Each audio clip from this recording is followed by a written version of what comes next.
just one super marquee game that I feel like we should just focus on that one today. We'll get to everything else on Friday. And the game I'm talking about is that top 10 matchup in Columbus, Penn State at Ohio State. Ohio State, a 4-point favorite in the DraftKings Sportsbook, the over-under set at 48. And what's interesting about this game, think you can argue, I don't even know that it's a debate. Out of everyone in the top 10, teams that we're talking about as legitimate national championship contenders or playoff contenders, feels like Penn State is the one we know the least about. They haven't had they didn't have a super marquee out of conference game. Ohio State played Notre Dame, LSU played Florida State, whatever. And then on top of that, they haven't really hit the meat of their Big Ten schedule yet. So they're coming in at 6-0. And I would argue, I don't think we know a ton about them. Their wins are over West Virginia, Delaware, who else? Illinois, Iowa, Northwestern, and UMass. Forgive me, it hasn't been the most gauntlet of a schedule.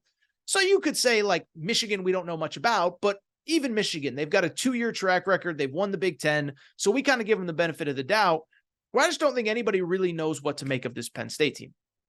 Well, what I will tell you, they're certainly in for a huge challenge, but they're also a really, really, really good team. And it's interesting because I remember last week in this spot talking about Oregon being one of the more balanced teams in college football. I think Penn State absolutely has to be in that conversation as well. Because when you look at Penn State, and again, I get that the competition has not been great. There isn't really an obvious weakness to what they do, okay? So first of all, on offense, they have a guy that many believe will be a future first-round quarterback in Drew Aller. He's awesome. 12 touchdowns, no interceptions this year. They lead the Big Ten in rushing.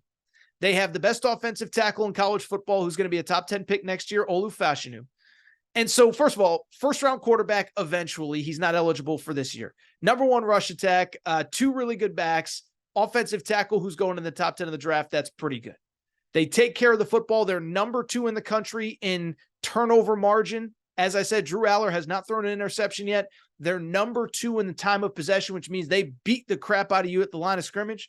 And then, oh, by the way, they're even better on defense. It's kind of wild. First of all, it's wild because the top 3 scoring defenses in college football are Michigan, Penn State, Ohio State. So that's kind of an interesting nugget. But Penn State, really good against the run, really, really good against the pass. Number 1 pass defense in all of college football, have 7 interceptions in 6 games. They're just really good across the board. So that's what you need to know about Penn State. If you haven't watched Penn State, that's what you need to know. They've been good at everything so far this season. Now, admittedly, it's going to be a completely different test against Ohio State. From the Ohio State perspective, considering that really only, I would argue, that Notre Dame game was a super marquee game, feels like we kind of know who they are, right? But we kind of know that offense isn't quite as good as it's been in years past, but the defense is the best that it's been. And I'll defend Ryan Day, right? I've been a very critical, a vocal critic of Ryan Day. But at the end of the day, when I look at what he said a few weeks ago with Lou Holtz, didn't love him going after Lou Holtz, but I think the narrative that Ohio State's soft, that was maybe true 2, 3, 4 years ago. It ain't true this year. They are tough. They are physical. They are really good on defense. Now, the big story for Ohio State coming in, and this is really important, they are really beat up, like abnormally beat up coming into this game. So last week against Purdue, and I get they're playing Purdue. They think, we want to rest guys to get ready for Penn State. But here are among the players who did not play against Purdue. Their best running back, their leading rusher, Travion Henderson, did not play. Their third leading rusher, Mayan Williams, did not play. Their second leading wide receiver, Emeka Egbuka, did not play. Oh, by the way, during the game, their second leading rusher, Chip Trayanum, game-winning touchdown against Notre Dame, gets hurt, leaves the game. And their best cornerback, Denzel Burke, gets hurt and leaves the game. And so on Tuesday, Ryan Day did his press conference. He was very non-committal about who's available and who's not. And I'm sure some of these guys will play. And again, I'm sure some of them were held out for precaution because it was Purdue. But there's at least a possibility that Ohio State is without its top 3 running backs, its number 2 wide receiver, and its number 1 corner. That is insane. And I would add this. I've heard some whispers that Kyle McCord is not even close to 100%. He's got a lower body injury. That's where, I don't want to say he struggled because he threw for over 300 yards last week, but where he's missing some throws. And I don't think Marvin Harrison is 100% either. He's had a couple things throughout the season. So Ohio State is really banged up coming into this game. The good news is, as I said, that defense is good. And I think ultimately, if Ohio State is to win this game, I think it ultimately comes down to that defense. Now, if you remember last year, Penn State actually had the lead going into the fourth quarter in Happy Valley, and it was the defense that took over. I believe, if my memory is correct, 3 turnovers forced in the fourth quarter. That was the game that JT Tuimoloau allowed, the defensive lineman, who's himself a top 15, top 20 pick, maybe even higher. Maybe that's insulting. Maybe he's top 10 pick. That was his breakout game. Multiple forced fumbles, a pick 6, or he had an interception. I don't remember if it was pick 6. Point being, this was a breakout game for Ohio State's defense last year. And bluntly, if Ohio State is going to win this game, that is, to me, how it's going to have to be done. I don't think you're moving the ball up and down the field on this Penn State defense.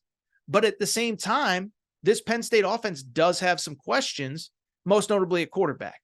Drew Aller, great recruit, great talent, but he certainly hasn't faced the type of talent on defense that he is going to face from Ohio State. And again, ultimately, can you get pressure on him? Can you make him uncomfortable? Can you make him make mistakes? At the end of the day, though, it's time to make a pick, and I'm just going to be blunt. I like Penn State to go into Columbus, and I like Penn State to win this game outright. And let me explain why. It's really a few things. One, I just think Penn State is really good. Now, remember, by the way, I picked Penn State to make the college football playoff. My college football playoff 4 before the season was Michigan as the Big Ten champion, Alabama as the SEC champ, Florida State as the ACC champ, and then Penn State as an at-large. We'll see if it holds up, but I have liked Penn State. I have believed in Penn State. And an important note in this game, I think for the first time, maybe in a decade, you can legitimately argue Penn State has as much talent as Ohio State. Not a knock on Ohio State, not a knock on Ryan Day, not trying to tear down Ryan Day. But at the same time, James Franklin's been very vocal about this. They have built a roster to compete with Ohio State. He saw the speed and the athleticism of this team about 3, 4, 5 years ago. And he said, we got to do something comparable to that. By the way, it's why they've struggled with Michigan, because Michigan's just run the ball right at you and beat you up at the line of scrimmage. Neither here nor there. We'll preview Penn State, Michigan when the time comes. But when I look at this game, Penn State, I think they probably have more dudes going into this game. Remember, we talked about this in August. Bruce Feldman's Freaks list came out. Boy, by the way, busy day for Bruce Feldman on today's show, right? We just talked about him with the Jimbo Fisher report. But then also on top of that, Bruce Feldman does the Freaks list every year, the freakiest players in college football. Penn State set a record this year for the number of guys on that list. I think they had 5 or 6. And so they have the talent. On defense, Chop Robinson on the edge is a first-round talent. Abdul Carter at linebacker is not draft eligible this year, but he will be a first-rounder when he is draft eligible. And that secondary is the best secondary that Ohio State has seen all year, although Notre Dame was good and Notre Dame really limited the passing attack. So you have, I think, comparable talent. You have a rested Penn State team. This is an important part. And we talked about this in August, and this is part of why I picked Penn State to make the college football playoff. Look at how the schedule broke for Penn State. 2 weeks ago, they had a bye. Last week, they had UMass. Love UMass. Love the Minutemen. Shout out John Calipari, that 96 Final Four team.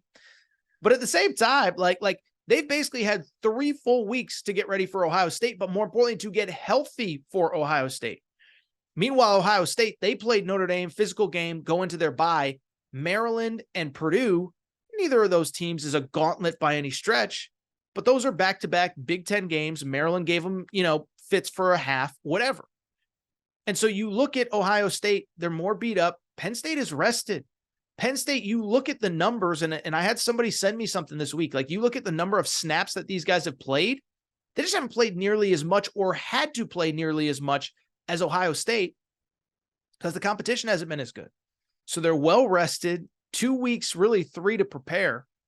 And the last thing I'll say, I do think, and this is something Ohio State fans are upset about, the big noon kickoff hurts Ohio State. It just does. We can argue, we can debate, we can this, we can that, we can the other thing. But you look at how the schedule breaks, and you look at the fact that this is a noon kickoff instead of a 7:30 Eastern time ABC game. I have no skin in the game. I'm excited to have it at noon. But at the same time, it's just not going to be the same atmosphere. It's going to be a great atmosphere. Buckeye Horseshoe, Buckeye Nation, the Horseshoe is going to be popping. But for this game to be a noon kickoff, that is a tough break for Ohio State because they could have used the crowd support in their favor. So in the end, this is the only game I'm picking today. I'll do the rest of my picks on Friday. But give me Penn State in a close, low-scoring 21-17 game. I like Penn State to go into the Horseshoe and get the win outright. Won't be betting the over-under because I think it's low-scoring. But I like Penn State to win this game.